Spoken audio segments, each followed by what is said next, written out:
உங்களுக்கு எவ்வளவு ப்ரப்போசல்ஸ் வந்திருக்கு உங்களுக்கு?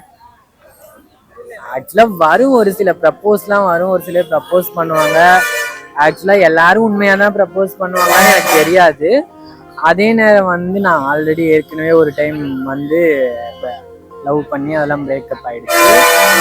அது இல்லாம என்னோட கம்யூனிட்டியை பொறுத்த வரைக்கும் டிரான்ஜெண்டர்ல திருநங்கை காதல்னாலே அது ஒரு தீவிரவாத காதலா இருக்கும்.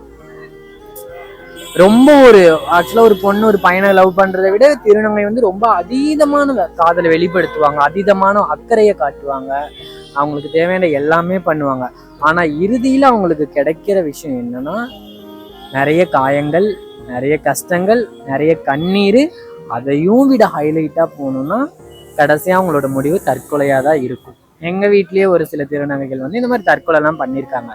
என்னோட பொண்ணு, என்னோட ஃப்ரெண்டு, இந்த மாதிரி ஒரு சிலர் பண்ணியிருக்காங்க. அதெல்லாம் எங்களுக்கு ரொம்ப ஒரு வருத்தத்தை கொடுத்துச்சு, ரொம்ப பெரிய கஷ்டத்தை கொடுத்துச்சு, வருத்தம். எங்க கூடயே டிராவல் பண்ணி வந்தாங்க, திடீர்னு அவங்கள இறந்து எங்களால யோசிக்கவே முடியல.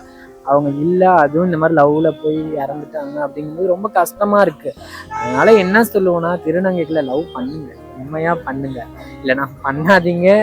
தயவு செய்து திருநங்கைகளோட மனசோட மட்டும் ஃபீலிங்ஸோடையும் உணர்ச்சிகளோடையும் விளையாடாதீங்க.